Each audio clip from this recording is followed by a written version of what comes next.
Will the Packers have a top 10 defense? God, I hope so.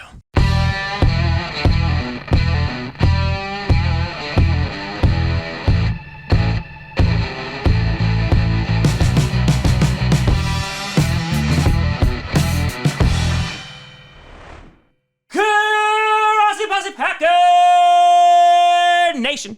Welcome to an episode of Packcast, a podcast where you don't have to be a Packers fan, but it sure does help. I'm your host, Tom. Yep, same shirt, Grossi. And today, after taking a look at the offensive side of the ball yesterday, we're going to be taking a gander at the defense and answering the question, will the Green Bay Packers have a top 10 defense this year? Now, what we did yesterday is we went back and looked at how they fared in 2020. We looked at the additions and subtractions to the defense and then predicted what they could possibly look like in the 2021 NFL season. So let's start off with that. In 2020, the Green Bay Packers defense was pretty damn good, just not in the NFC Championship game right before halftime. Looking at you, Kevin King. But after that, they intercepted Tom Brady 3 times, so that was good. Sorry, I'm just never going to get over that championship game. In 2020, the Green Bay Packers were 9th in yards allowed. They were 7th in passing yards allowed per game, 13th in rushing yards allowed per game, and 13th in points allowed. So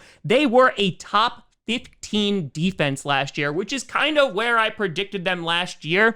I basically said that this was Mike Pettine's last chance to try and make this squad really good, and it turns out I was right. And honestly, they were pretty good, just not when it really, really mattered, and they were 1 game away from the Super Bowl, so that's disappointing. And when taking a look at the subtractions on defense, we really don't have any to speak of. We re-signed Kenny Clark to a massive contract. Hell, we even brought back Kevin King, much to the chagrin of a lot of people, but I don't hate the move necessarily because it allows Eric Stokes to kind of take his time.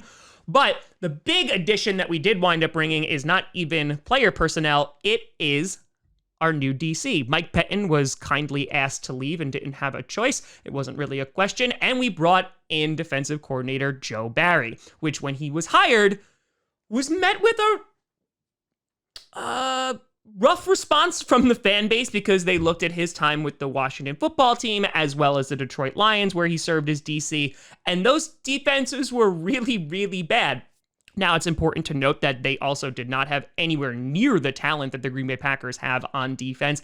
And after those stints, he went on to be with the Rams and proved to be a really good linebacker coach. So I'm excited for the potential he brings. Everything that's coming out of camp is allowing the playmakers to be in positions where they're going to be the most successful. Rodgers said that this is kind of a different defense than what he is used to under guys like Pettine and Capers. And that brings us to our other additions. I just mentioned before, we had Eric Stokes, a very speedy corner who is going to hopefully not get burned. He's having a tough time right now at Davante Adams, but who isn't, because Davante Adams is absolutely incredible, and even Jalen Ramsey threw a temper tantrum in the end zone during that divisional game, so it's a learning curve. On top of that, we brought in TJ Slayton, a massive defensive tackle who is apparently an absolute monster, and so hopefully that could provide some support for Kenny Clark, who doesn't have to do it all himself. And another guy who's making waves in camp is Devondre Campbell, the inside linebacker that we brought in from the Cardinals, a veteran guy who Matt LaFleur has been singing his praises. And so that already is a great development, considering inside linebacker has been a position where the Green Bay Packers have been notoriously weak for quite some time because it's basically just gone unattended to. We have some potential playmakers there. You have Kamal Martin. On top of that, you have Chris Barnes, and now you have Campbell. If you're able to use Joe Barry's expertise and he's able to coach these guys up like he did with Corey Littleton, I think that there's plenty of potential there. Now, last year during the regular season, we played 4 teams who had top 10 offenses, and this year is going to be the same. So while, again, some of these things like the 49ers or looking at like the Cardinals who might be improved this year, we can't estimate or try and predict what they're going to look like this year.